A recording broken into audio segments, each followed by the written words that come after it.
আমরা এই শিকার বৈষম্যের বিরুদ্ধে কথা বলার জন্য খুলনার এই সার্কেল হাউস ময়দানে এসেছি। ভাইয়েরা আমার, মনে রাখবে বাস্তবায়ন না হয়। সম্মানিত প্রধান অতিথি, জনতার প্রধানমন্ত্রী, জনগণের প্রধানমন্ত্রী, আপনারা ভালো আছেন তো নাকি? নির্বাচনের আগে এই মাঠে এসেছিলাম, বক্তব্য রেখেছিলাম, আপনাদের সাথে কথা বলেছিলাম। আপনারা এই খুলনা বিভাগে 11 দলের প্রতীক দাঁড়িপাল্লা গোলাম পরোয়ারের মতো খুলনার রয়্যাল বেঙ্গল টাইগারদের নির্বাচনকে ধিক্কার জানায়। শুনে যে বলতে চায়, আমরা হিন্দুস্তানের অক্ষর চিনি না, আমরা বিএনপির গুলশান অফিসের অক্ষর চিনি না। সনদ বাস্তবায়ন করতে হবে, সমাধান হবে। ভারত থেকে নবনিযুক্ত হাই কমিশনার এসে অখণ্ড ভারতের গল্প শোনাতে চায় আমাদের। আমরা স্পষ্ট ভাষায় জানিয়ে দিতে চাই, আমাদের ভূখণ্ডের সিদ্ধান্ত 1947-এ হয়েছে, 1971-এ হয়েছে, 2024-এ হয়েছে। আমাদের স্বাধীনতা এবং সার্বভৌমত্ব নিয়ে খেলার চেষ্টা করবেন না। রয়ের প্রেসক্রিপশনে হিন্দুদের জন্য নাকি বাংলাদেশে আলাদা ভূখণ্ড প্রয়োজন। বিভাগ নিয়েও তারা ষড়যন্ত্র করতে চায়। কথাবার্তা পরিষ্কার, আমার চট্টগ্রাম, আমার রংপুরের দিকে চোখ দিলে ওই হিন্দুস্তানের 7 সিস্টার চূর্ণ বিচূর্ণ হয়ে যায়। আমি লক্ষ্য করলাম যে আমাদের অনেক ভাইয়েরা আমাদেরকে আকীদার নতুন সবক নিয়ে। আসসালামু আলাইকুম, বিসমিল্লাহির রহমানির রহিম। প্রিয় খুলনাবাসী, একটি বিখ্যাত গজল আছে, এই ওলি আল্লাহর বাংলাদেশ, এই শহীদ গাজীর বাংলাদেশ, রহম করুন আল্লাহ, রহম করুন আল্লাহ। এই খুলনা ঐতিহাসিক 11 দলীয় সমাবেশের আজকে থাকেন আপনার সন্তানের একটি ভালো শিক্ষা ব্যবস্থার জন্য আমরা রাজপথে নেমেছিলাম। আমরা যখন রাজপথে নেমেছিলাম সেই সময়কালীন আপনারা কিন্তু বিদায় আমাদেরকে জানাতে চান নাই। 26 বছর আমাদেরকে যখন আপনারা পালন করেছেন, প্রিয় সন্তানকে যখন রাজপথে হাসিনা খুনি সন্ত্রাসের গুলির মুখে ছেড়ে দিয়েছিলেন, তখন বলেছিলেন অনেক মা বাবা যে বাবা তুমি ঘরে ফিরবা না, শহীদ হয়ে ফিরবা, তবে বাংলাদেশের সার্বভৌমত্ব রক্ষা করে আসবা। অনেক মা বাবা প্রিয় সন্তানকে সেই সময় রাজপথে দিয়েছিলেন ভবিষ্যৎ বাংলাদেশকে রক্ষা করার জন্য। কিন্তু এই যে বাংলাদেশে 2024-এর পরে 2026-এর আরেকটি জুলাই মাস আসতেছে, সেই জুলাইয়ের পূর্ব মাসে জুনে আমাদের প্রশ্নটা থেকে গেল, যেই জন্য আপনার সন্তান রাজপথে গিয়ে বুকের তাজা রক্ত দিয়েছে, সেই ভবিষ্যৎ বাংলাদেশের জুলাই অভ্যুত্থানের আকাঙ্ক্ষাকে আমরা বুঝে পেয়েছি বাংলাদেশে? যদি আমরা বুঝে না পাই, তাহলে সবিনয়ে যারা পার্লামেন্টে রয়েছেন, সরকারি দলে যারা রয়েছেন, বিরোধী দলে যারা রয়েছেন, আপনাদের কাছে আমরা জানতে চাই যে আগামীর জুলাই আপনারা কি সেই পার্লামেন্টে যারা চাঁদাবাজ, দুর্নীতিবাজ, সন্ত্রাস, দখলদার, ট্যাক্সের টাকা মেরে খায় এবং আপনারা যারা শেয়ার মার্কেটে বিনিয়োগ করেছিলেন আপনাদেরকে সব টাকা ছিন্ন করে তারা নিয়ে গিয়েছিল, তাদের বিচারের জন্য আপনারা কি কর্মসূচি মাঠে দিবেন, পার্লামেন্টে কি করবেন এবং আমাদের যে ভাইরা শহীদ হয়েছিল সেই ওয়াসিম, সেই মুগ্ধ, সেই আবু সাইদ, তাদের রক্তের দিকে তাকিয়ে সেই খুনি হাসিনার বিচারের কাঠ গড়াতে দাঁড় করাতে আপনারা কি করবেন সেই বিষয়ে আজকে খুলনার ঐতিহাসিক মাঠ থেকে জনগণের কাছ থেকে আপনাদের কাছে আমরা প্রশ্নগুলো রেখে যাচ্ছি। প্রিয় উপস্থিতি, আপনারা জানেন এই বৈষম্যের বিরুদ্ধে যখন আমরা রাজপথে নেমেছিলাম এরপরে আমাদের সামনে 3টি এজেন্ডা ছিল। একটি অন্যতম এজেন্ডার মোড় উপরে আবার নতুন ভাবে যারা গত 17 বছর আমাদের উপরে অত্যাচার, নির্যাতন, নিপীড়ন চালিয়েছিল, এসালাম এবং বেক্সিমকো থেকে যেই ধরনের ব্যবসায়িক জঙ্গি গোষ্ঠী জনগণের উপর অত্যাচার করেছিল তাদেরকে আবার এই পার্লামেন্টে তারা জায়েজ করে নিল। শুধু তাই নয়, পার্লামেন্টের প্রথম সেশনে যার নির্দেশে বাংলাদেশের অসংখ্য আপনাদের সন্তান খুন হয়েছে সেই চুপ্পুকেও তারা পার্লামেন্ট অধিবেশনে এসে নিয়েছিল এবং সেই চুপ্পুর সামনে তারা দৌড়িয়ে পার্লামেন্ট সেশনে করেছিল এবং পরবর্তীতে যখন তাদেরকে বলা হলো যে আমরা একটি বৈষম্যহীন, একটি মানবিক বাংলাদেশ চাই, তখন তারা ধর্মীয় কার্ড খেলা শুরু করলো। মুক্তিযুদ্ধের ভুয়া কার্ডের আশ্রয় নিয়ে দিল্লির সাথে তাল মিলিয়ে নতুন ভাবে যারা বাংলাদেশের পার্লামেন্টে এবং জনগণে মাঠে প্রান্তরে রয়েছে তাদেরকে বাংলাদেশ বিরোধী আখ্যা দিতে শুরু করলো। আমরা বিএনপি ভাইদেরকে বলবো, বাংলাদেশে 2টা পক্ষ, একটা হলো বাংলা পক্ষ আর একটা হলো ভারত পক্ষ। আপনারা যদি ভারত পক্ষে গিয়ে থাকেন বাংলা পক্ষের সাথে আপনাদের কঠিন লড়াই হবে এবং এই লড়াই যদি আপনাদের আবারই পতন হয় তাহলে সেই পতনে আমাদের কোনো কিছু করার থাকবে না, কারণ আপনার পতন আপনি নিশ্চিত করছেন। এখন ওরা আমাদেরকে বারবার বলে যে ছোট ছোট পোলাপাইন তাদেরকে নাকি ধমক দিয়ে কথা বলে, এই ধরনের অভ্যাস শেখ হাসিনার ছিল। আপনারা দেখেছেন পার্লামেন্টে দেশের অন্যতম প্রতিষ্ঠা আলেম আল্লামা মামুনুল হককে নিয়ে যেই ধরনের আওয়ামী লীগ কুরুচিপূর্ণ মন্তব্য করেছিল তেমনি ভাবে বিএনপি সরকার আওয়ামী লীগের পথ ধরে একই কুরুচিপূর্ণ মন্তব্যের তারা আশ্রয় নিয়েছে এবং সাথে সাথে তারা যে বিষয়টা জঘন্য কর্মকাণ্ড তারা করলো, তারা দেখলো বাংলাদেশে যতদিন আলেম ওলামা থাকবে, বাংলাদেশে যতদিন ইসলামের পক্ষের লোক থাকবে, বাংলাদেশে যতদিন নীতি নৈতিকতার লোক থাকবে, ততদিন তাদের চাঁদাবাজি, সন্ত্রাস, দুর্নীতি, ভারত নীতির তারা বিরোধিতা করতে যাবে। এই জন্য তারা বাংলাদেশের বাংলা পক্ষের শক্তিতে নিবৃত্ত করার জন্য ক্যারেক্টার আশ্রয় নিয়েছে। যেই পথে তারা আশ্রয় নিয়েছে এই পথটা ছিল শেখ হাসিনার। এই জন্য আমি তারেক রহমানকে অনুরোধ করব, আপনার বাপ কখনো মুজিববাদী লোক ছিল না, আপনার মা কখনো মুজিববাদী লোক ছিল না, কিন্তু আপনি নব্য করে মুজিববাদের পাহারা হয়েছেন। এই মুজিববাদের পাহারাদার হয়ে যদি বাংলাদেশের জনগণের সামনে আপনি দাঁড়ান, আমরা যারা মুজিববাদের দোষর তাদের সাথে 1 সেকেন্ডের জন্য তাদের প্রতি আমরা আঘাতে পরোয়া করব না ইনশাআল্লাহ। প্রিয় সালাউদ্দিন ভাই, আপনি আজকে বললেন আওয়ামী লীগ নাকি একটা মাফিয়া গোষ্ঠী। আপনার ঘরে যে আসালামের মতন একটা মাফিয়া গোষ্ঠী লুকিয়ে রেখে আওয়ামী লীগকে মাফিয়া গোষ্ঠী বলেন, আপনার ঘরে আসালামকে লুকিয়ে রেখে আপনি বেনজিরকে ধরতে যান। এই ধরনের ভণ্ডামি জাতির সামনে প্রকাশিত হয়ে পড়েছে এবং আপনি সংবিধানের আশ্রয় নিয়ে বাংলাদেশের জনগণকে বোকা বানানোর যে প্রচেষ্টা নিয়েছিলেন সেটা আমরা হাতে কলমে দেখিয়েছি যে আপনি আবু জাহেলের মতন সংবিধানের আশ্রয় নিয়ে বাংলাদেশের মুক্তিকামী জনতার যে ঐতিহাসিক লড়াই, সে লড়াইকে আপনি অস্বীকার করেছেন। মাননীয় অর্থমন্ত্রী, আপনি বাংলাদেশের সামনে, জনগণের সামনে যে বাজেট দিয়েছিলেন সেই বাজেটের মধ্যে আমার খেটে খাওয়া শ্রমিকের কোনো অধিকার আমি বুঝে পাইনি। আমার তরুণ শ্রমিক যারা রয়েছে তাদের কোনো কর্মসংস্থানের আমরা কোনো সুযোগ পাইনি। আপনারা যে বাজেট দিয়েছেন সেই বাজেটের মধ্যে আমাদের নারীদের জন্য কোনো আমরা অধিকার পাইনি। আমরা বাজেট সম্পর্কে স্পষ্ট করেছি, এটা দুর্নীতি এবং লুটপাটের একটা বৈধতা উৎপাদনকারী বাজেট, যেই বাজেটকে আমরা ঘৃণা বলে প্রত্যাখ্যান করেছি।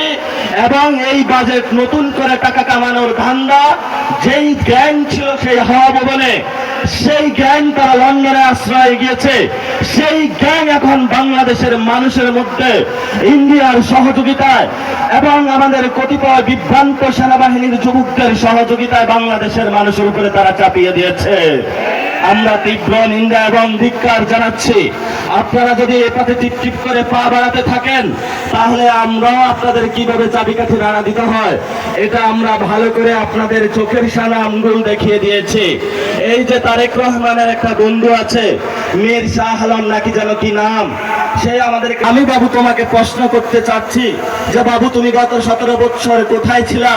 তুমি শিবগুজ মডেলকে গোপালগুল মডেলে ট্রান্সফার করেছ। এই ধরনের উশৃঙ্খল যুবক যারা হাওয়া ভবনের বর্তমান সরকারে অংশগ্রহণ করেছে, এই উশৃঙ্খল যুবকদের থেকে বাংলাদেশ রক্ষা করতে হবে। এই উশৃঙ্খল যুবক কার গর্ভে জন্ম নিয়েছে, কোন দল করে, সেটা আমরা বাংলাদেশে দেখব না। উশৃঙ্খল যুবকদেরকে আমরা শৃঙ্খলা আনবো, এটাই আমাদের আজাদের লড়াই। শেষ কথা, আমাদের আগামীর 3টা লড়াই। এই 3টা লড়াই হলো আমাদের সংস্কার বাস্তবায়নের লড়াই, যার জন্য এই খুলনার সমাবেশে আপনারা উপস্থিত হয়েছেন। 75% বাংলাদেশের মানুষ ভোট দিয়েছে। আমাদের দ্বিতীয় লড়াই বাংলাদেশে সার্বভৌমত্বের লড়াই।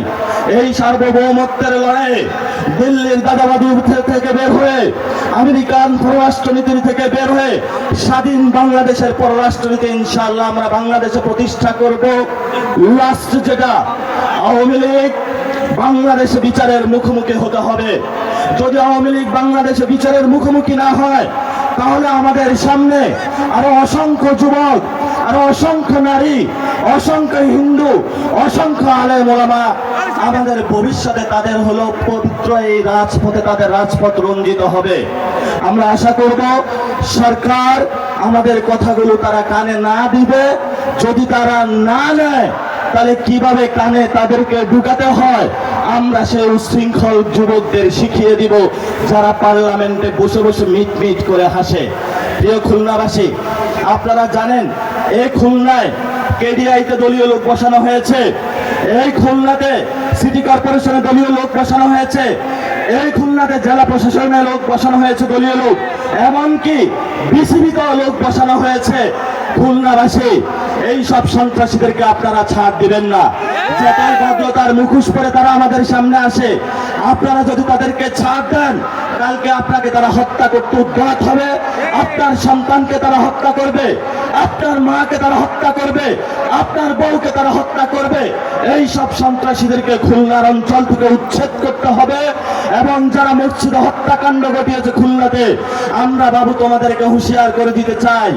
সালাউদ্দিন সাহেব বলে আইন শৃঙ্খলার নাকি অবনতি হয় নাই, তাহলে খুলনাতে কোন বাবু আপনার এই মসজিদের মধ্যে হত্যাকাণ্ড ঘটিয়েছে? সেই দিল্লির দাদাবাবুর পৈগেট পুত্র সালাউদ্দিনের কাছে আমরা প্রশ্ন রাখতে চাই। প্রিয় খুলনাবাসী, আমাদের সামনে সময় নেই। রাজপথে আমরা বিরোধী দলীয় নেতা যিনি আছেন, আমাদের 11 দলীয় নেতৃবৃন্দ, আমরা মনে করি এখনো ওনারা ঠিক পথে আছেন। মিটিমিটি করে পা করে আমরা সামনে এগুচ্ছি। ওনাদের নেতৃত্বে আপনারা শক্ত অবিচল এবং আপনাদের জায়গা থেকে শক্ত অবস্থান বজায় রাখবেন। দলীয়ের মধ্যে বিভিন্ন সাঙ্গপাঙ্গ অ্যাসাসিনিস্ট ঘুরে ঘুরিয়ে তারা আমাদেরকে বিভ্রান্ত করার প্রচেষ্টা চালাবে।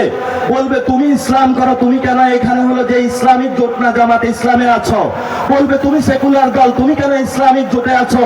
এই ধরনের বিভ্রান্তি করার অপচেষ্টা তারা চালাবে। এগুলাতে কান দিবেন না। আমাদের উপরে আছে আল্লাহ, আর জমিনে আছে আমাদের বাংলার মাটি। এই দুইটা ধরে ইনশাআল্লাহ আমরা এগিয়ে যাব। খুলনাবাসী ধন্যবাদ, সবাইকে আসসালাম, ভালো থাকবেন।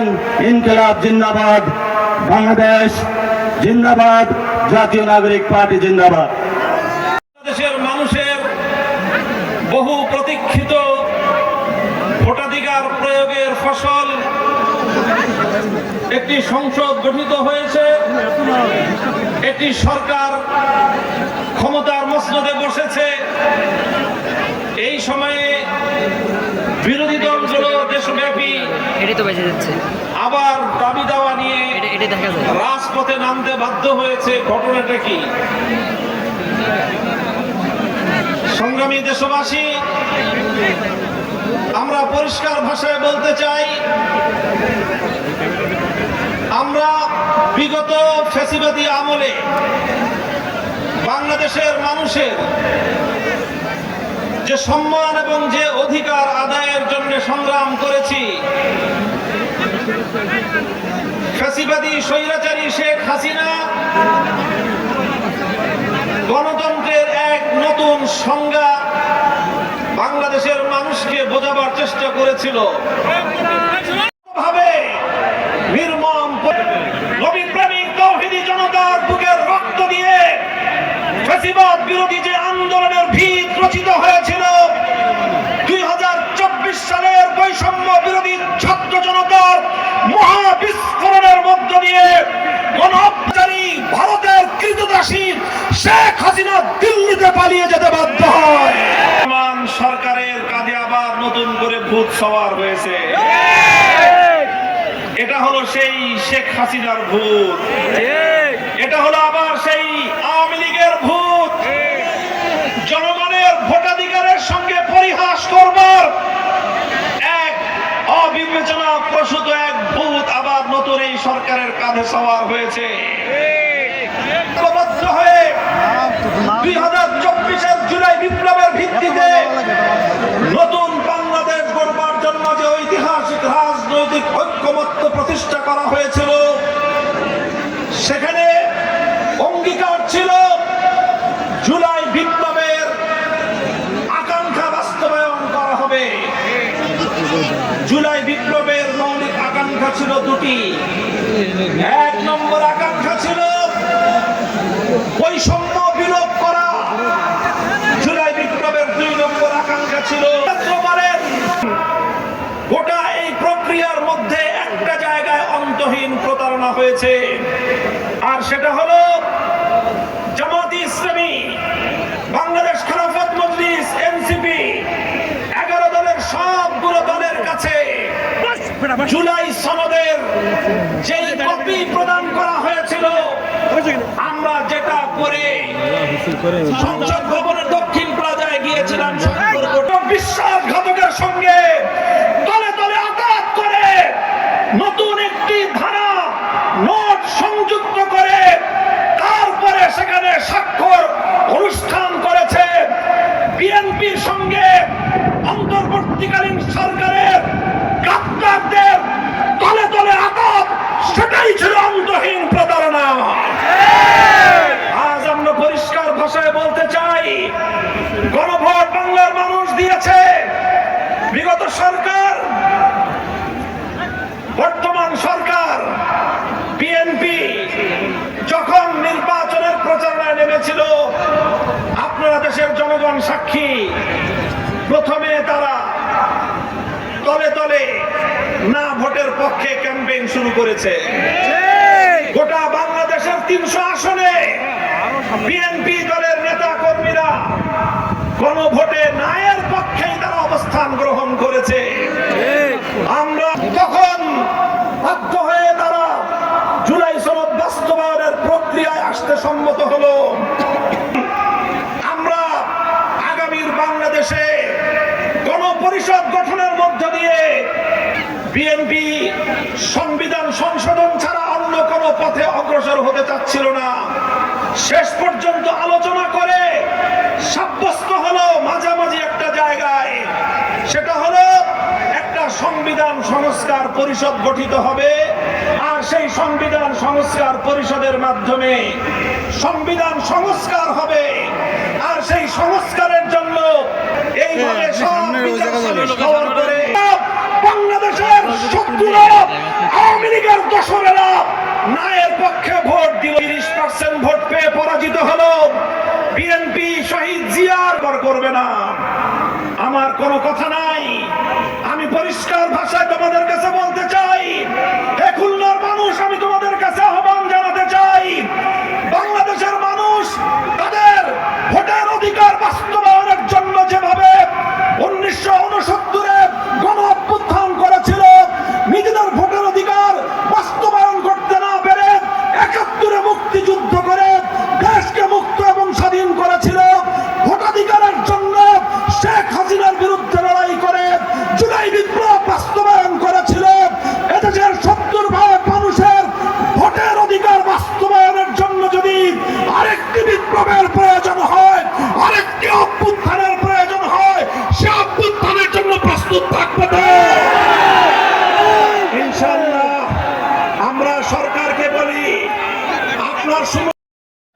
তাহলে কিভাবে তোমরা বলতে পারো তোমরা বাংলাদেশের স্বাধীনতা দিয়েছো? তোমরা তো লুটপাট করার জন্য আসছিলা, তোমরা তো আমাদের দেশ থেকে জিনিস চুরি করার জন্য আসছিলা, তোমরা তো স্বাধীনতার জন্য আসো নাই। মুক্তিযুদ্ধরাই যুদ্ধ করেছিল, তোমরা আসছিলা মাল কামানোর জন্য। আপনাদেরকে অনুরোধ করব, দেশকে যদি সঠিক পথে নিতে চান আরো কোরবানি দেওয়ার জন্য প্রস্তুত হতে হবে। এখন দেশ ঠিক পথে নাই, মানবতা নাই, নীতি নৈতিকতা নাই। এটা একটা ভারত প্রতিবেশী দেশ হিসেবে অত্যন্ত সুপরিকল্পিতভাবে নীতি নৈতিকতা এবং সুশাসন ধ্বংস করে দিয়েছে। একটা জাতিকে যদি ধ্বংস করতে হয় তার ধর্মকে ধ্বংস করতে হবে, নীতি নৈতিকতাকে ধ্বংস করতে হবে, জাতিকে দুর্নীতিগ্রস্ত করতে হবে। হাসিনা অত্যন্ত সুন্দরভাবে সবাইকে দুর্নীতিগ্রস্ত করেছিল, অত্যন্ত অহংকারের সাথে বলেছিল আমার পিয়নেরও 400 কোটি টাকা আছে এবং সে হেলিকপ্টারে চড়ে বেড়ায়। তুমি একজন প্রধানমন্ত্রী হইয়া এটা কিভাবে বলো? তাহলে তুমি নিজেই চুরি করার জন্য সুযোগ দিয়েছো, নিজেও চুরি করেছো, সবাইকে চুরি করার জন্য সুযোগ দিয়েছো। আজকে বিশেষ করে আমরা আপনাদের কাছে কেন আসলাম? আমরা এসেছি সকলে মিলে, আপনারা ভোট দিয়েছেন, দেশে কিছু সংস্কার আনতে হবে। এই সংস্কার আমরা যারা 11 দল আছি আমাদের সুবিধার জন্য না, সরকারি দলের সুবিধার জন্য না, সার্বিকভাবে বাংলাদেশের মানুষের সুন্দর ভবিষ্যৎ রচনা করার জন্য। আমরা চেয়েছি আগামী দিনে যেন কেউ স্বৈরাচারী না হয়, আগামী দিনে যেন কেউ ক্ষমতা কুক্ষিগত করতে না পারে, বিচারক যেমন তার আদেশে বিচার না করে। এখন কি হচ্ছে? বিচারককে বলে দেয় একে জামিন দাও, একে ছেড়ে দাও, একে বন্ধ করো। এটাই তো চলছে। বড় বড় দাগি আসামিরা, বিএনপির উকিলেরা তাদেরকে জেল থেকে বের করেছে, এটা তো রেকর্ড আছে, এটা তো আমার কথা না। তাহলে তারা কি চায়? দেশটাকে আবার ধ্বংসের দিকে ঠেলে দিতে চায়। আইন শৃঙ্খলা মোটেও ভালো না, দ্রব্য মূল্যের ঊর্ধ্বগতি, আপনাদের পকেটে পয়সা নাই, বেকার সমস্যা বৃদ্ধি পাচ্ছে, আপনাদের ছেলেদের ভবিষ্যৎ অন্ধকার। সেই অন্ধকার থেকে আলোর পথে আসার জন্য আমাদেরকে পুনরায় জাতি হিসাবে ঐক্যবদ্ধ হতে হবে। এবং ডক্টর শফিকুর রহমান সাহেবকে অনুরোধ করব, একটা নির্দিষ্ট গোল নিয়ে আমাদেরকে এগিয়ে নিয়ে যান, সমাপ্তির দিকে নিয়ে যান। প্রথম রাউন্ড ঠিক আছে, গণসংযোগ করার প্রয়োজন, জনগণকে সম্পৃক্ততা করা প্রয়োজন, সেটা আমরা সফলভাবে করতে সক্ষম হয়েছি। এখন প্রয়োজন হলো যারা অন্যায় করছে তাদের বিরুদ্ধে অবস্থান নেওয়া, সুস্পষ্টভাবে অবস্থান নিতে হবে। আপনারা কি আমার সাথে একমত? অনেক রোদের মধ্যে বসে আছেন, আমাদের মধ্যে আংশিক রোদ, আংশিক ছায়া আছে, মোটামুটি ভালো অবস্থানে আছি। আপনারা অনেক কষ্ট করেছেন, আল্লাহ আপনাদের ভালো করুক। আমাদের জন্য দোয়া করবেন, আমরাও দোয়া করব। সবাই মিলে যেন একটা সুন্দর বাংলাদেশ গঠন করতে পারি। সাবেক এমপি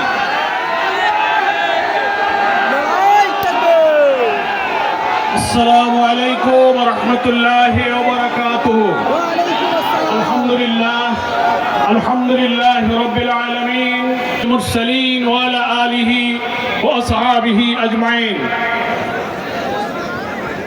11 দলীয় ঐক্যের আজকের এই খুলনা বিভাগীয় ঐতিহাসিক সমাবেশ, যে সমাবেশ এই ভূখণ্ডের বহু আন্দোলনের স্মৃতি বিজড়িত খুলনা সার্কিট হাউস ময়দানে লক্ষ লক্ষ জনতার উপস্থিতিতে অনুষ্ঠিত হচ্ছে।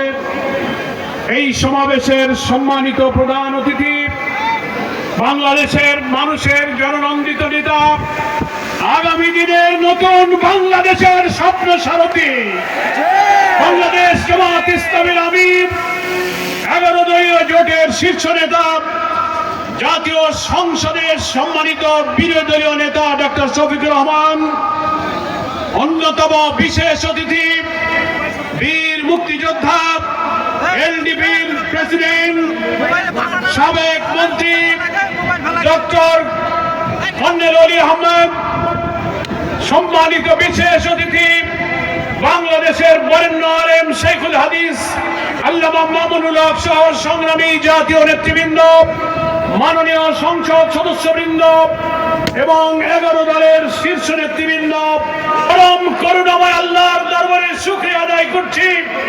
বৃষ্টি মুখর দিনে এমন এক উজ্জ্বল সূর্যের আলো দিয়ে এই জনসভাকে সুন্দর আবহাওয়ায় যে আল্লাহ তাআলা সফল করে দিয়েছেন, তার দরবারে শুকর আদায় করি আলহামদুলিল্লাহ।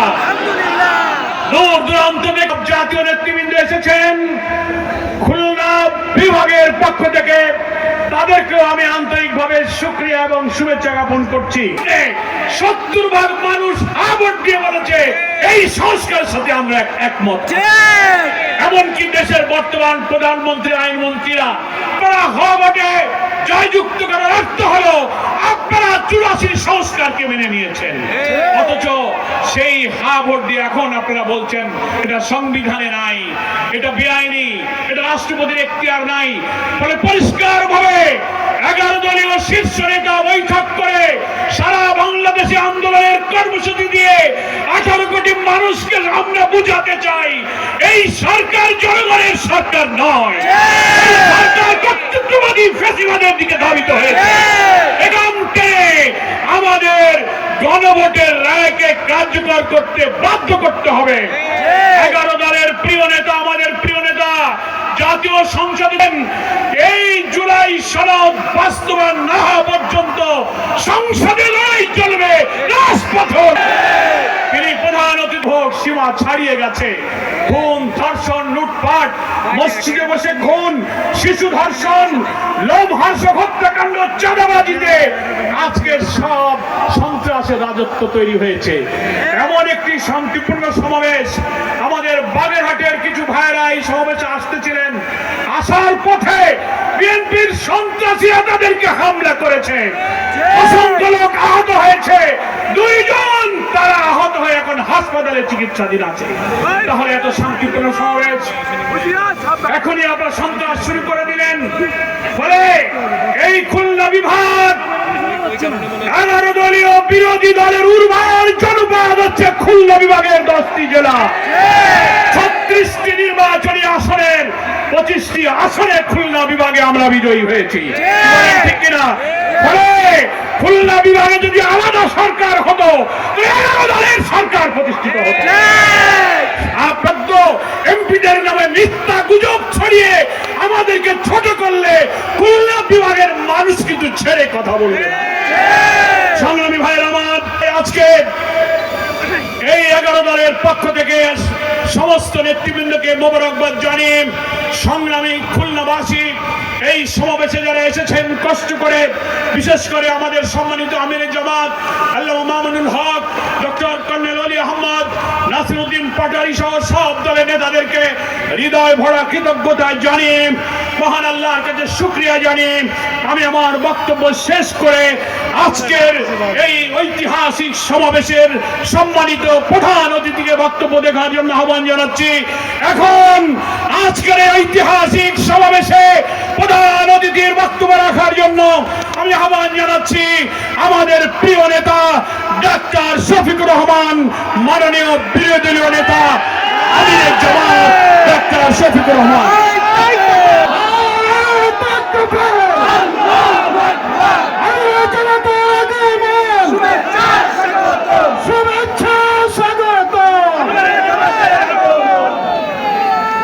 আসসালামু আলাইকুম ওয়া রাহমাতুল্লাহ।